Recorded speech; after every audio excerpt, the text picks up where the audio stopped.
नमस्कार, स्वागत है आप सभी का और मैं हूं आपके साथ वक्ता दुबे। बुलेटिन की शुरुआत एक बड़ी खबर के साथ कर लेते हैं।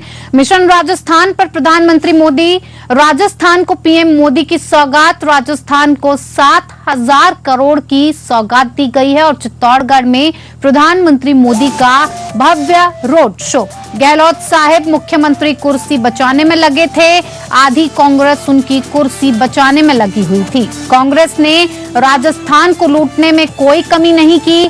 अब मिशन राजस्थान पर प्रधानमंत्री पहुंचे हुए हैं। उन्होंने गहलोत सरकार पर जमकर निशाना साधा और कहा कि राजस्थान में कांग्रेस सरकार की विदाई का अब समय आ गया है और लोगों को संबोधित करते हुए प्रधानमंत्री ने ये भी कहा कि राजस्थान में कांग्रेस सरकार नहीं चला पाई है। राजस्थान में कांग्रेस सरकार की विदाई का समय आ गया है। गहलोत जी मुख्यमंत्री कुर्सी बचाने में लगे थे और आधी कांग्रेस उनकी कुर्सी बचाने में लगी हुई थी। उन्होंने कहा कि कांग्रेस ने राजस्थान को लूटने में कोई कमी नहीं की। 5 साल राजस्थान में हर नेता खुद को ही सरकार मान बैठा है। कुल मिलाकर मिशन राजस्थान की शुरुआत हो चुकी है। प्रधानमंत्री मोदी राजस्थान के दौरे पर पहुंचे और इस दौरे पर प्रधानमंत्री ने एक बड़ी सौगात राजस्थान को दी। साथ ही साथ कांग्रेस पर निशाना साधते हुए कई हमलावर बातें भी प्रधानमंत्री की तरफ से की गई। राजस्थान को 7,000 करोड़ की सौगात देते हुए प्रधानमंत्री मोदी का भव्य रोड शो हुआ। इसी पर ज्यादा जानकारी के साथ हमारे संवाददाता संजय दत्ता हमारे साथ फोन लाइन से जुड़े हुए हैं। संजय, राजस्थान मिशन को अगर देखा जाए तो अब भारतीय जनता पार्टी पूरे जोश में है, एक्शन मोड में है। प्रधानमंत्री मोदी ने भव्य रोड शो किया, साथ ही साथ 7,000 करोड़ की जो सौगातें हैं वो राजस्थान की जनता को दी हैं और कांग्रेस पर पूरी तरह से निशाना साधते भी नजर आए। क्या कुछ पूरी जानकारी आपसे जानना चाहेंगे?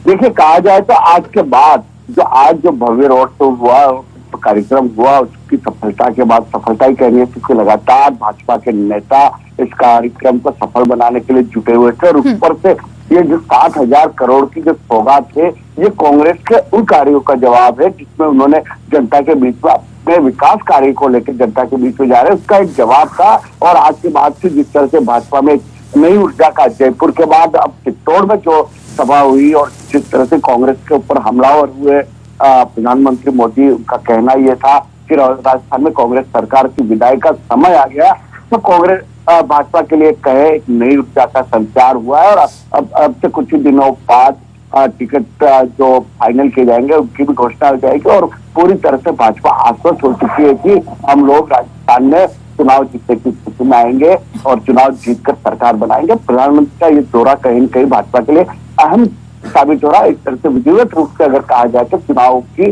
तैयारियां हो चुकी है। जी संजय, आप बने रहिए हमारे साथ, आगे भी आपसे बातचीत का सिलसिला जारी रखेंगे।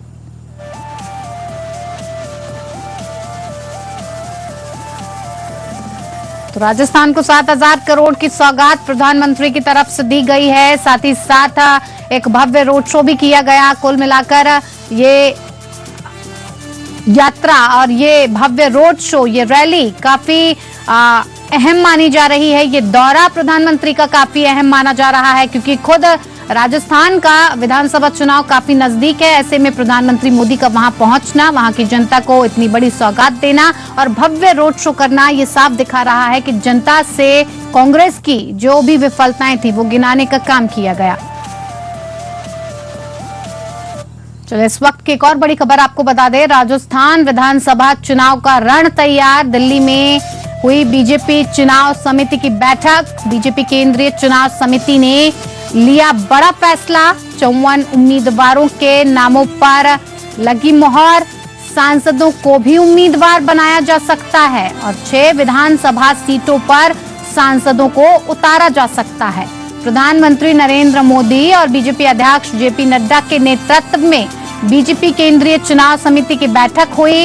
इस बैठक में समिति ने राजस्थान के लिए 54 उम्मीदवारों के नामों पर मोहर लगाई और इस बैठक के बाद संभावना जताई जा रही है कि राजस्थान के करीब 6 विधानसभा सीटों पर सांसदों को उम्मीदवार बनाया जा सकता है। आपको बता दें कि केंद्रीय चुनाव समिति की इस बैठक में प्रधानमंत्री नरेंद्र मोदी, भाजपा अध्यक्ष जेपी नड्डा, केंद्रीय गृह मंत्री अमित शाह, राष्ट्रीय संगठन महासचिव बीएल संतोष, देवेंद्र फडणवीस और बीएस येदियुरप्पा सहित कई नेता शामिल हुए थे। ये भी बता दें आपको कि राजस्थान विधानसभा चुनाव के मद्देनजर राजस्थान चुनाव प्रभारी प्रहलाद जोशी, राजस्थान प्रभारी अरुण सिंह, पूर्व मुख्यमंत्री वसुंधरा राजे, राजस्थान भाजपा अध्यक्ष सीपी जोशी, कैलाश चौधरी, अर्जुन राम मेघवाल, गजेंद्र सिंह शेखावत, राजेंद्र सिंह राठौड़ समेत कई अन्य नेता पार्टी मुख्यालय में मौजूद थे। तो दिल्ली में बीजेपी चुनाव समिति की अहम बैठक हुई और कई तरीके के एजेंडे को लेकर भी बातचीत हुई। केंद्रीय चुनाव समिति की तरफ से बड़ा फैसला किया गया है।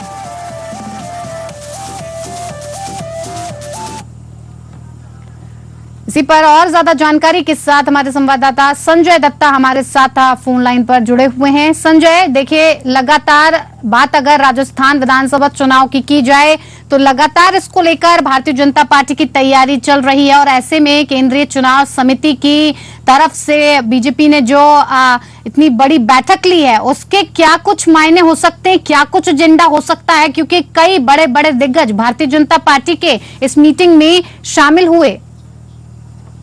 देखिए, इसमें तकरीबन राजस्थान के जो कद्दावर नेता है भाजपा के वो शामिल थे। पूर्व मुख्यमंत्री वसुंधरा राजे सहित कई नेता शामिल थे और जो 54 नामों पर मोहर लगी है उसके बाद देखना ये है कि जो 6 विधानसभा सीटों पर सांसदों को उतारा जा सके, ये कौन सी सीटें हैं, क्या हालात है उन सीटों की, उसके बाद पार्टी ने यह निर्णय लिया। तो कुल मिला के कहा जाए कि आने वाले दिन में भाजपा चुनाव के अंदर चुनाव के दौरान किसी तरह से भी कोई खतरा मोल नहीं ले सकती। जिन सीटों पर भाजपा अपनी स्थिति कमजोर मान रही है उन पर क्या मंथन चल रहा है ये आने वाले वक्त पर मालूम पड़ेगा। और इसके अलावा कौन कौन से सांसद है जिनको मैदान में उतारा जा सकता हो सकता है आने वाले अगली बैठक में और भी कुछ सांसदों को चुनाव में उतारा जा सकता है। जी संजय, आप बने रहिए हमारे साथ, आगे भी आपसे बातचीत का सिलसिला जारी रखेंगे।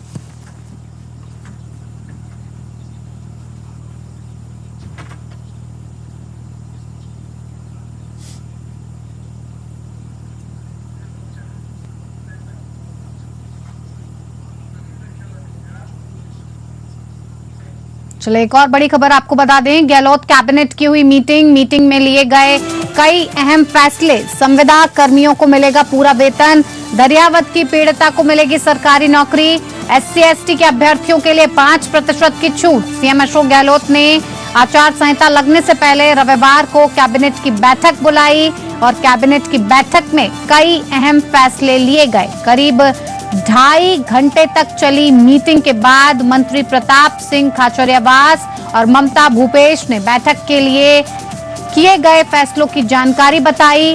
कैबिनेट मीटिंग में प्लेसमेंट एजेंसियों से संविदा कार्मिक लेने की प्रथा समाप्त, दरियावत घटना की पीड़िता को सरकारी नौकरी देने का फैसला लिया गया। साथ ही प्रदेश में विद्युत उत्पादन बढ़ाने के लिए सोलर प्रोजेक्ट के लिए भूमि आवंटन, 80 से अधिक संस्थाओं को सामाजिक शैक्षणिक विकास के लिए भूमि आवंटन, Rajasthan logistical service delivery corporation के गठन, कार्य प्रभारित कार्मिकों को पदोन्नति के अवसर समेत सेवा नियमों में संशोधन पर अहम फैसले लिए गए। बैठक में राजस्थान अभियोजन अधीनस्थ सेवा संशोधन नियम 2023 का भी अनुमोदन किया गया। निर्णय से अभियोजन अधीनस्थ सेवा में भर्ती के लिए ऊपरी आयु सीमा में छूट का लाभ मिल सकेगा। साथ ही मुख्य परीक्षा में न्यूनतम अंकों के प्रावधान में अनुसूचित जाति और अनुसूचित जनजाति के अभ्यर्थियों के लिए 5% की छूट तय की गई है। इसी पर ज्यादा जानकारी के साथ हमारे संवाददाता संजय दत्ता हमारे साथ बने हुए हैं फोन लाइन पर। संजय, मीटिंग में कई अहम फैसले लिए गए हैं और इस सरकार की जो कैबिनेट मीटिंग थी इसमें जो अहम फैसले हुए ये कितने ज्यादा राजस्थान की जनता के लिए कारगर साबित हो सकते हैं और वो भी विधानसभा चुनाव से पहले? सबसे पहले तो जो कैबिनेट में फैसले लिए गए उनमें से एक फैसला संविदा कर्मियों को पूरा मिलेगा वेतन। ठेका प्रथा को खत्म करके डायरेक्ट सरकारी एजेंसी के मार्फत जो कर्मचारियों को लगा जाएगा, तो कहीं न कहीं ये एक बड़ा फैसला है।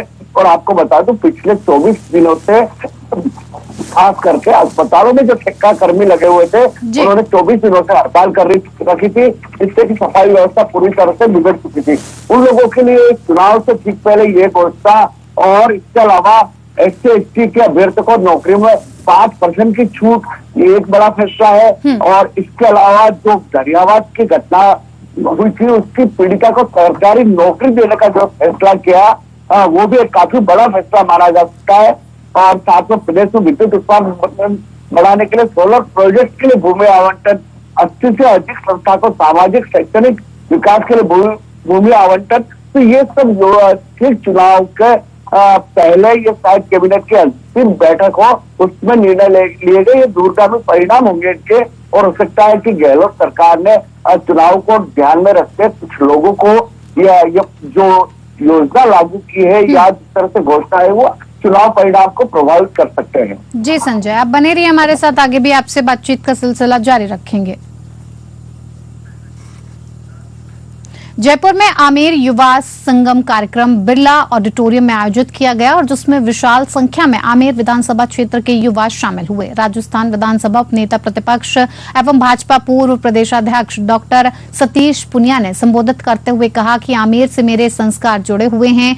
20 वर्षों तक आमेर के मतदाताओं ने वनवास भुगता, पार्टी के आदेश पर आमेर से चुनाव लड़ा।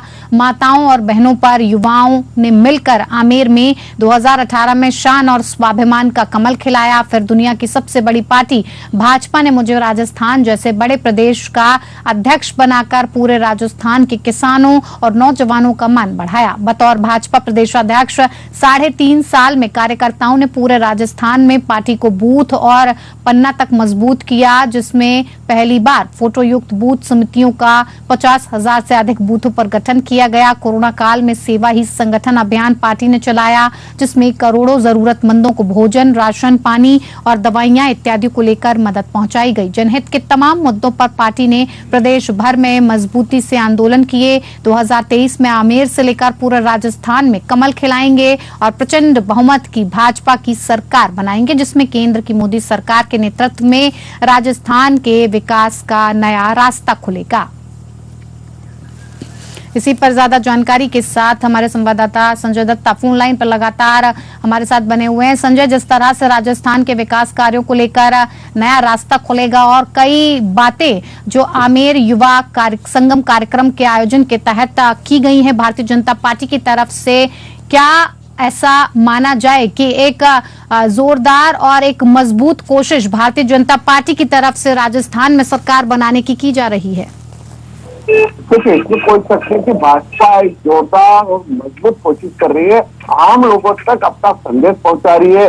जैसा कि आमेर में इन्होंने कहा कि 20 सालों से आमेर को लोग वनवास भुगत रहे थे और उसके बाद 2018 में यहाँ की जनता ने जो कमल खिलाया और दुनिया की सबसे बड़ी पार्टी के प्रदेश अध्यक्ष पद पे बनाया। तो ये कहेंगे जनता को लुभाने के लिए, जनता को अगले विधानसभा चुनाव को देखते हुए जनता के बीच को पहुंचकर इस तरह से बात करना, ये कहेंगे कुछ आत्मविश्वास को भी दर्शाता है जो भाजपा की जो लगातार दौरे कर रहे हैं नेता, इस तरह से बातें कर रहे हैं, भाजपा के विकास कार्यों को गिना रहे हैं और आने वाले चुनाव के बाद सत्ता में आते हैं तो किस तरह से विकास होगा, इन बातों को जनता के बीच मजबूती के साथ रखा जा रहा है। जी बिल्कुल संजय, आप बने रहिए हमारे साथ, आगे भी आपसे बातचीत का सिलसिला जारी रखेंगे। चलिए, खबरों का सिलसिला जारी रहेगा लेकिन ब्रेक के उस पार।